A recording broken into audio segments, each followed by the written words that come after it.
नमस्कार। मैं हूं अंजू पंकज। बहुत बहुत स्वागत है आप सबका। जोर का झटका हाई जोरों से लगा। बुधवार को दिल्ली की पूर्व सीएम और वर्तमान में नेता प्रतिपक्ष आतिशी मार्लेना को दिल्ली हाईकोर्ट से बैठे बिठाए जोर का झटका लग गया। दिल्ली हाईकोर्ट ने उनको नोटिस भेज दिया है और मामला उनके चुनाव से जुड़ा हुआ है। उनकी जीत को चुनौती दी गई है दिल्ली हाईकोर्ट में।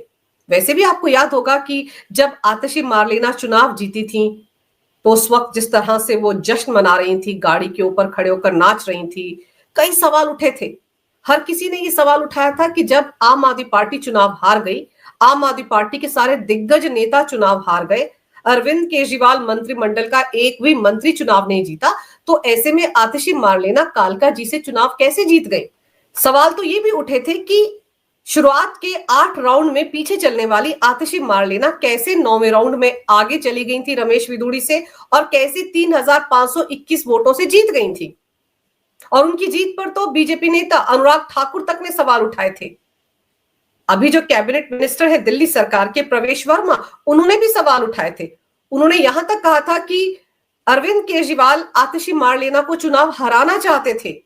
वो नहीं चाहते थे कि आतिशी मार्लेना चुनाव जीत जाए, लेकिन इसके बावजूद आतिशी मार्लेना चुनाव जीत गई। और हो सकता है उनको इस बात का एहसास हो कि अरविंद केजरीवाल उनको चुनाव हराना चाहते थे, और इसीलिए उन्होंने अपनी जीत का जश्न इस तरह से मनाया कि कहीं पर भी उनके चेहरे पर इस बात का शिकन तक नहीं था कि उनकी पार्टी दिल्ली में चुनाव हार गई, उनकी सरकार चली गई, अरविंद केजरीवाल चुनाव नहीं जीत पाए, सिसोदिया चुनाव नहीं जीत पाए, सौरभ भारद्वाज चुनाव हार गए, सत्येंद्र जैन चुनाव हार गए।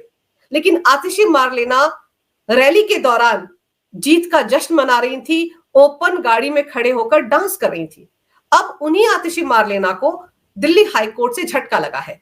दरअसल बुधवार को दिल्ली हाईकोर्ट ने पूर्व मुख्यमंत्री आतिशी मार्लेना को एक याचिका पर नोटिस जारी किया है, जिसमें हालिया विधानसभा चुनाव के दौरान कथित भ्रष्ट आचरण के आधार पर उनके निर्वाचन को चुनौती दी गई है। न्यायमूर्ति ज्योति सिंह ने निर्वाचन आयोग, दिल्ली पुलिस और कालकाजी विधानसभा क्षेत्र के निर्वाचन अधिकारी को भी नोटिस जारी किया है, जहां से आतिशी मार्लेना ने चुनाव जीता था। दिल्ली हाईकोर्ट ने मामले की अगली सुनवाई के लिए 30 जुलाई की तारीख तय की है। हालांकि बुधवार को इस मामले पर हुई सुनवाई के दौरान निर्वाचन आयोग और निर्वाचन अधिकारी के वकील ने इस बात को लेकर आपत्ति जताई कि इस याचिका में उनको पक्षकार क्यों बनाया जा रहा है। गौर करने वाली बात यह है कि कालकाजी क्षेत्र के रहने वाले कमलजीत सिंह दुग्गल और आयुष राणा की याचिका में आतिशी के निर्वाचन को चुनौती दी गई है, और उनके वकील ने याचिका में दावा किया है कि आतिशी मार्लेना और उनके चुनाव एजेंट्स ने चुनाव के दौरान भ्रष्ट आचरण किया और फर्जी तरीके से आतिशी मार्लेना को चुनाव जिताया। ऐसे में उनके चुनाव को क्यों ना रद्द किया जाए। आतिशी ने कालकाजी सीट पर बीजेपी उम्मीदवार रमेश विदुड़ी को 3521 वोटों से हराया था। 5 फरवरी को मतदान हुआ था और नतीजा 8 फरवरी को आया था। अब जाहिर सी बात है, दिल्ली हाईकोर्ट के इस नोटिस से आतिशी मार्लेना की नींद उड़ गई है। सवाल तो यह भी उठता है कि अगर अरविंद केजरीवाल इस चुनाव में आतिशी मार्लेना को हराना चाहते थे, तो ये जिन 2 लोगों ने याचिका दायर की है दिल्ली हाईकोर्ट में, वो लोग कौन हैं? क्या वो बीजेपी से ताल्लुक रखते हैं या फिर वो लोग आम आदमी पार्टी से जुड़े हुए हैं? क्योंकि अगर बीजेपी के वरिष्ठ नेता अनुराग ठाकुर के दावों पर भरोसा किया जाए और दिल्ली के मिनिस्टर प्रवेश वर्मा की बातों पर यकीन किया जाए, तो ऐसा लगता है कि आतिशी मार्लेना के निर्वाचन को चुनौती देने के पीछे कहीं ना कहीं केजरीवाल एंड कंपनी का हाथ भी हो सकता है। अगर अरविंद केजरीवाल आतिशी मार्लेना को चुनाव हराना चाहते थे, तो हो सकता है कि उनकी जीत के बाद उन्होंने ही ये दाव खेला हो। तो एक तरफ बैठे बिठाए आतिशी मार्लेना की दिक्कतें बढ़ गई हैं, और दूसरी तरफ रेखा गुप्ता सरकार ने अरविंद केजरीवाल एंड कंपनी पर पिंक टिकट के नाम पर करोड़ों का घोटाला करने का आरोप लगाया है।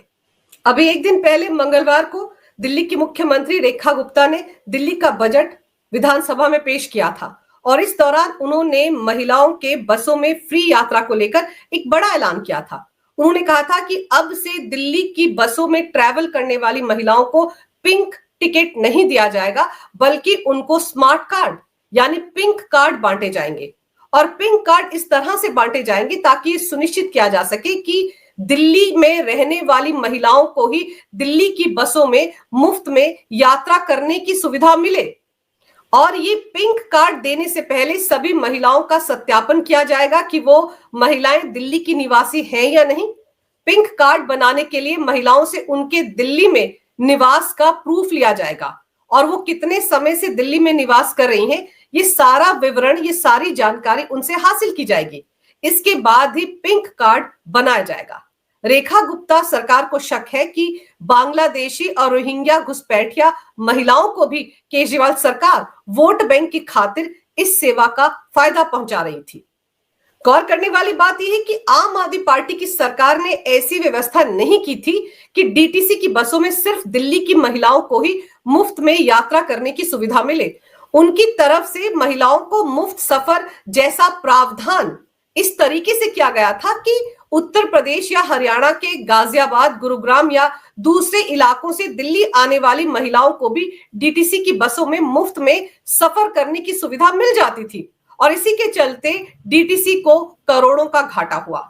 लेकिन अब पिंक कार्ड की सुविधा शुरू होने से ये सब कुछ बंद हो जाएगा और जैसे ही आम आदमी पार्टी को इसकी जानकारी मिली है, उसके बाद से ही अरविंद केजरीवाल से लेकर सभी नेताओं ने रोना धोना शुरू कर दिया है। इस तरह की अफवाहें फैलाई जा रही हैं कि दिल्ली की महिलाओं को बसों में मुफ्त में यात्रा करने की जो सुविधा अरविंद केजरीवाल ने 2019 में भाई दूज के दिन दी थी, वो सुविधा रेखा गुप्ता सरकार बंद करने जा रही है। जबकि इस सुविधा को बंद नहीं किया जा रहा है, बल्कि पिंक कार्ड यानी स्मार्ट कार्ड महिलाओं को बांटे जाएंगे। उनको रोज रोज पिंक टिकट लेने की जरूरत नहीं पड़ेगी। जिन महिलाओं के पास स्मार्ट कार्ड या पिंक कार्ड होगा, वही महिलाएं दिल्ली की बसों में मुफ्त में यात्रा कर पाएंगी। और पिंक टिकट बांटने के नाम पर जो करोड़ों का घोटाला हुआ है, उसका भी पर्दाफाश किया है रेखा गुप्ता सरकार ने। आपको याद होगा, पिछले साल नवंबर महीने में अरविंद केजरीवाल ने अपनी पीठ थपथपाई थी और यह ऐलान किया था कि 2019 में भाई दूज के दिन दिल्ली की महिलाओं को जो मुफ्त में यात्रा करने की सुविधा उनकी सरकार ने दी थी, उसमें देखिए 150 करोड़ बार पिंक टिकट का इस्तेमाल किया है दिल्ली की महिलाओं ने और कितना फायदा हुआ है महिलाओं को। लेकिन सवाल ये उठता है कि 150 करोड़ बार ये जो पिंक टिकट खरीदे गए, इसकी आड़ में क्या किसी तरह का घोटाला नहीं हुआ है? आम आदमी पार्टी की सरकार तो ऐसी सरकार रही है जिसने हर क्षेत्र में, हर विभाग में घोटाला किया है। टेंडर देने की प्रक्रिया में घोटाला हुआ है, अलग अलग विभागों में जो ठेके दिए जाते हैं उनमें घोटाला हुआ है। तो ये जो पिंक टिकट को लेकर इतने बड़े पैमाने पर शोर मचाया जाता है आम आदमी पार्टी की तरफ से, क्या उसमें घोटाले की गुंजाइश नहीं है? तो इसमें भी घोटाला हुआ है। इसका पर्दाफाश रेखा गुप्ता सरकार ने किया है। दरअसल अंदर खाने खबर यह है कि एक पिंक टिकट दिया जाता था और 4 का बिल बनाया जाता था। 1 और 4 के रेशियो में यह घोटाला हुआ और इस तरह से जो निजी क्लस्टर बस मालिक थे, उनको फायदा पहुंचाया केजरीवाल सरकार ने। यहां समझने वाली बात यह है कि 2015 में सिर्फ 5 बसें ओवर एज थी कैग की रिपोर्ट के मुताबिक, यानी कि 5 बसें ही खटारा थी डीटीसी के बेड़े में और 2023 तक इनकी संख्या बढ़कर 1770 हो गई।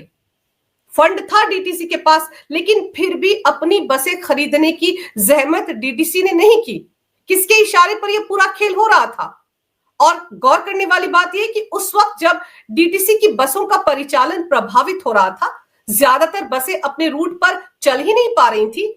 वहीं दूसरी तरफ निजी क्लस्टर बस वाले जमकर मुनाफा काट रहे थे। निजी बस ऑपरेटर्स ने केजरीवाल सरकार के समय में खूब मुनाफा कमाया। तो सवाल ये उठता है कि क्या निजी बस ऑपरेटर्स के साथ उस वक्त की केजरीवाल सरकार की कोई सेटिंग थी, कोई सांठगांठ थी कि निजी बस मालिकों को फायदा पहुंचाया जाए और डीटीसी को नुकसान पहुंचाया जाए? क्योंकि डीटीसी घाटे में चल रही थी और ये जो निजी बस मालिक है, क्लस्टर बस मालिक है, ये चांदी काट रहे थे। तो किसकी शय पर ये पूरा खेल खेला जा रहा था? अगर उन्हीं रूट्स पर बस चलाकर निजी क्लस्टर मालिक फायदा कमा सकते हैं, मुनाफा कमा सकते हैं, तो डीटीसी मुनाफा क्यों नहीं कमा सकती थी? और फिर सवाल यह भी उठता है कि क्या निजी बस मालिक आम आदमी पार्टी के रिश्तेदार थे? उनके मुनाफे में क्या केजरीवाल सरकार की भी भागीदारी थी? वरना वो मुनाफा कमाते रहे पूरे 10 साल तक और डीटीसी हर दिन घाटे में डूबती चली गई। और केजरीवाल सरकार ने या आतिशी मार्लेना सरकार ने इस तरफ ध्यान ही नहीं दिया। और सबसे अहम बात यह है कि क्या ये गणित केजरीवाल सरकार को समझ में नहीं आया या फिर उन्होंने जानबूझकर करोड़ों की कमाई करने के लिए डीटीसी को घाटे में धकेल दिया और निजी बस मालिकों को फायदा पहुंचाया। और सबसे अहम बात यह है कि जब पिंक टिकट बांटे जाते थे और एक टिकट दिया जा रहा है और 4 की एंट्री हो रही है तो फायदा किसको हो रहा था? और दिल्ली की सड़कों पर डीटीसी की बसें धड़ल्ले से नहीं दौड़ रही थी, बल्कि निजी बस मालिकों की बसें दौड़ रही थी। यानी कि दिल्ली की महिलाएं ज्यादातर इन निजी बसों का ही इस्तेमाल कर रही थी और निजी बस मालिक की पिंक टिकट बांट रहे थे और वही एक टिकट पर 4 की एंट्री कर रहे थे। तो ये खेल क्या केजरीवाल सरकार की रजामंदी के बिना चल रहा था? अगर अरविंद केजरीवाल कहते हैं कि 150 करोड़ बार पिंक टिकट का इस्तेमाल हुआ, तो आप सोचिए करोड़ों की कमाई की क्लस्टर बसों ने। दिल्ली की बसों को तो चलिए मान लेते हैं कि महिलाएं मुफ्त में यात्रा अगर कर रही हैं दिल्ली की बसों में तो भी डीटीसी को तो फायदा नहीं हुआ, लेकिन किसी को तो फायदा हो रहा था और वो है निजी बस मालिक जिन्होंने करोड़ों की कमाई की इन पिंक टिकट्स के नाम पर। और क्या ये पूरा का पूरा खेल जो था ये केजरीवाल की जानकारी के बिना चल रहा था? उस वक्त जो परिवहन मंत्री थे कैलाश गहलोत, क्या उनकी जानकारी के बिना ये सब कुछ चल रहा था? ये सवाल तो उठेंगे ही उठेंगे। और फिर इससे भी बड़ा सवाल तो ये है कि पिंक टिकट बनाने का औचित्य क्या था? जब डीटीसी और निजी क्लस्टर बसों में सभी महिलाओं के लिए मुफ्त में यात्रा की सुविधा दी गई थी, तो पिंक टिकट बांटने की प्रक्रिया दरअसल क्या थी? क्या अलग अलग गंतव्य के लिए अलग अलग पिंक टिकट दिए जाते थे और किन किन महिलाओं को इसका फायदा दिया जाता था? इसका लेखा जोखा कहां पर है? सवाल तो यह भी है कि किस आधार पर महिलाओं को टिकट बांटे जाते थे, किसने कितनी दूरी तक यात्रा की, उसका गंतव्य क्या था, उसका डेटा कैसे ट्रैक किया जाता था। ऐसे में फ्री बस यात्रा की आड़ में क्या टिकटों की संख्या बढ़ा चढ़ाकर फर्जी आंकड़े दिखाकर सरकारी खजाने को चूना लगाया गया और आम आदमी पार्टी के नेताओं ने अपनी जेबें भरी? क्योंकि अगर आप इस बात की तहकीकात करेंगे कि ये निजी बस मालिक कौन थे जिनकी बसें दिल्ली में दौड़ रही थी और मुनाफा कमा रही थी, तो आपको पता चलेगा कि इनमें ज्यादातर बस ऑपरेटर्स आम आदमी पार्टी के नेताओं के ही रिश्तेदार हैं। जैसे ठेके देते वक्त आम आदमी पार्टी के नेता अपने रिश्तेदारों को देते थे। जैसे आपको याद होगा दिल्ली में अलग अलग विभागों में अरविंद केजरीवाल ने अपनी पार्टी के कार्यकर्ताओं को नियुक्त किया था। 1 लाख रुपए से लेकर 2.5 लाख रुपए तक की उनकी सैलरी थी। 417 ऐसे अधिकारियों की नियुक्ति को रद्द किया था उपराज्यपाल वीके सक्सेना ने। बड़ी हायतौबा मची थी। उस वक्त ये कहा गया था कि नियम कायदों को ताक पर रखकर इनकी नियुक्तियां की गई और उनमें अरविंद केजरीवाल का निजी गार्ड तक शामिल थे। हरियाणा में आम आदमी पार्टी के युवा नेता, उनकी नौकरियां दिल्ली में थी, तो वो जो नियुक्तियां की गई थी वो भी आम आदमी पार्टी के नेताओं ने अपने कार्यकर्ताओं को ही नियुक्त किया था, जिनको वो एक तरह से पैसे नहीं दे पा रहे थे, उनको सरकारी खजाने से तनख्वाह के तौर पर एक तरह से खुश किया जा रहा था। और जैसे ही उनकी नियुक्तियां रद्द की गई थी वैसे ही वो सबके सब गायब हो गए, सोशल मीडिया से भी गायब हो गए, क्योंकि वो सबके सब सोशल मीडिया पर आम आदमी पार्टी के लिए प्रचार करते थे और जिन जिन विभागों में उनको तैनात किया गया था वहां की पूरी जानकारी अरविंद केजरीवाल एंड कंपनी तक पहुंचाते थे। बिल्कुल वैसे ही दिल्ली में जो क्लस्टर बसें दौड़ती हैं उनके मालिकों की भी आम आदमी पार्टी के साथ सांठगांठ है। अब जब रेखा गुप्ता ने खुद विधानसभा के अंदर खड़े होकर कहा है कि पिंक टिकट के नाम पर आम आदमी पार्टी ने घोटाला किया, तो आने वाले दिनों में इस घोटाले पर से भी पर्दा उठेगा। डीटीसी को जो 14,000 करोड़ का घाटा हुआ है उसमें सबसे बड़ी भूमिका इस पिंक टिकट घोटाले की ही है। अगर आपने बसों में महिलाओं को यात्रा फ्री की है तो पिंक टिकट बांटने की भी क्या जरूरत थी? कहीं तो छपते होंगे ये टिकट, कहीं ना कहीं इसका फायदा तो किसी ना किसी को पहुंचाया जा रहा था। तो अब इस राज पर से भी पर्दाफाश होगा और अभी तक तो 3 कैग रिपोर्ट्स विधानसभा में रखी गई हैं, 11 रिपोर्ट्स को पेश किया जाना बाकी है। लेकिन उसके साथ साथ अब पिंक टिकट घोटाला भी आम आदमी पार्टी के नाम के साथ जुड़ गया है। बहुत जल्द इसके कौन कौन से किरदार हैं, किसको कितना फायदा हुआ, इन क्लस्टर बस मालिकों के आम आदमी पार्टी के नेताओं के साथ क्या रिश्ते थे, इनका भी खुलासा होगा। तो अगर पिंक टिकट के नाम पर इतना बड़ा घोटाला हुआ है, जिस तरफ रेखा गुप्ता इशारा कर रही हैं, क्या उस घोटाले की आंच से अरविंद केजरीवाल बच पाएंगे? अगर आपको ये वीडियो अच्छा लगे तो कृपया इसे लाइक करें, शेयर करें। अगर आप पहली बार मेरे चैनल पर आए हैं तो कृपया मेरे चैनल को सब्सक्राइब करना ना भूलें। मेरे चैनल को अपना पूरा समर्थन दें। ये वीडियो देखने के लिए बहुत बहुत धन्यवाद। नमस्कार। भारत माता की जय हो। वंदे मातरम। जय श्री राम।